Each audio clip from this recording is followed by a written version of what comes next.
વિદ્યાર્થી મિત્રો, હવે આપણે જોઈશું સ્વાધ્યાયનો 4.7 નંબરનો દાખલો. એ દાખલાની ડિટેલ્સ જોવા જઈએ તો આપણને 5 કિલોગ્રામ દળનો એક પદાર્થ આપેલો છે. તેના પર પરસ્પર બે લંબ બળ લાગે છે, 8 ન્યૂટન અને 6 ન્યૂટન.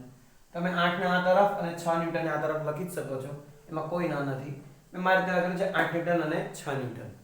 તો હવે સવાલ પૂછેલો છે કે પદાર્થ પર બળ તો લાગશે જ એક, પરંતુ એનો પ્રવેગ કેટલો અને પ્રવેગની દિશા કઈ.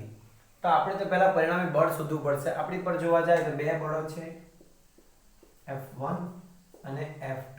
એટલે આપણી પાસે બે બળો છે પરસ્પર લંબ લાગે છે તેવા, 8 ન્યૂટન 6 ન્યૂટન, એટલે એકને F1 અને એકને F2. હવે આનો પરિણામી બળ ક્યાં લાગતું હશે? તો સિમ્પલ છે, બે સદિશ છે બળના, તો સમાંતર બાજુ ચતુષ્કોણનો નિયમ અપનાવીએ આપણે. તે કે તરફ લાગતું હશે? આ બાજુ. હવે આ 6 ન્યૂટન છે તો સમાંતર બાજુ ચતુષ્કોણમાં આપણ કેટલું હશે? 6 ન્યૂટન.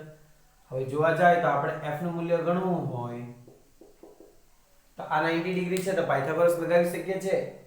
8 નો વર્ગ વત્તા 6 નો વર્ગ બરાબર f નો વર્ગ. 8 નો વર્ગ આપણે અહીં ગણી જોઈએ છે, f બરાબર f1 square plus f2 square. f1 એટલે 8 નો વર્ગ કેટલો થઈ જશે? 64. f2 સ્ક્વેર 6 નો સ્ક્વેર એટલે 36, એના બરાબર આ f નો સ્ક્વેર છે તો f સ્ક્વેર કેટલો થઈ જશે? 64 વત્તા 36 એટલે કેટલો થઈ જશે? 100. તો f સ્ક્વેર નું મૂલ્ય કેટલું આવશે? 100.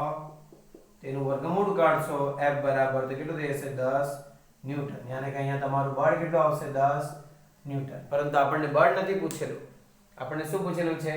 પ્રવેગ અને દિશા. તો પ્રવેગની દિશા કેવી આવે? હંમેશા જે દિશામાં બળ લાગતું હોય તે દિશામાં પ્રવેગ પણ આવે. તો દિશા આપણને અહીંથી મળી શકે છે, જે દિશા બળની છે એ દિશા પ્રવેગની પણ હશે. તો દિશા ગણવા માટે આપણે એનો પછી ઉપયોગ કરીએ. પહેલા તો આપણે a નું મૂલ્ય ગણીએ. તો f મળી ગયેલું છે તો f બરાબર આપણને ખબર છે શું થાય? ma. તો a બરાબર શું થઈ જશે? f ના છેદમાં m. f ની કિંમત છે 10, m ની કિંમત છે 5. તો a નું શું થઈ જશે? a બરાબર 10 ભાગ્યા 5 એટલે 2 મીટર પર સેકન્ડ સ્ક્વેર. હવે આપણને ખબર છે કે a ની દિશા કઈ? જે દિશા f ની હશે, કારણ કે f બરાબર ma.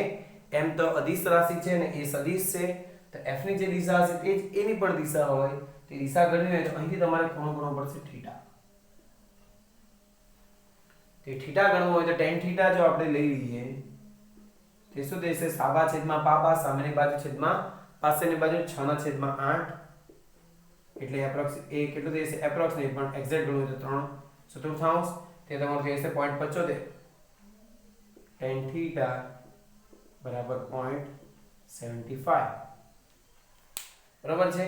તો એ 0.75 છે તો tan થીટા ની કિંમત 0.75 ક્યારે આવે? તો આપણને ખબર છે કે tan 45 કેટલું થાય છે? 1. તમે નેચરલ ટેન્જન્ટમાં જોઈ શકો છો, હું એપ્રોક્સ ગણાવું છું કારણ કે હું નીટ વાળા વિદ્યાર્થીઓને જો ધ્યાનમાં લઈ લઉં તો આવો દાખલો તમારે એપ્રોક્સ જ ગણવો પડશે. tan 45 ની કિંમત થાય છે 1, tan 30 છે 1/√3 એટલે એપ્રોક્સિમેટલી 0.6. તો 0.6 ને 1 એની વચ્ચે અંદાજિત 0.75 આવે તો તમારું tan 30 ને 45 ની વચ્ચે કોણ થઈ જશે? 15 નું અડધું 7.5 એટલે 37 બાજુ આવે. તો આપણે થીટા આઈ થિંક બુકમાં આપેલો જે જવાબ છે એ 37 ડિગ્રી જેવો થશે. તો થીટા તમારું 37 ડિગ્રી કોની સાથે? 8 ન્યૂટન સાથે. કોઈ આ બાજુ 6 ન્યૂટન બતાવેલું હોય તો એનો જવાબ અલગ આવશે. એનો 8/6 તો ખૂણો બદલાશે, પરંતુ ત્યારે એને લખવું પડશે કે 6 ન્યૂટન સાથે. તો અહીં 8 ન્યૂટન સાથે તમારે એ ખૂણો બને છે.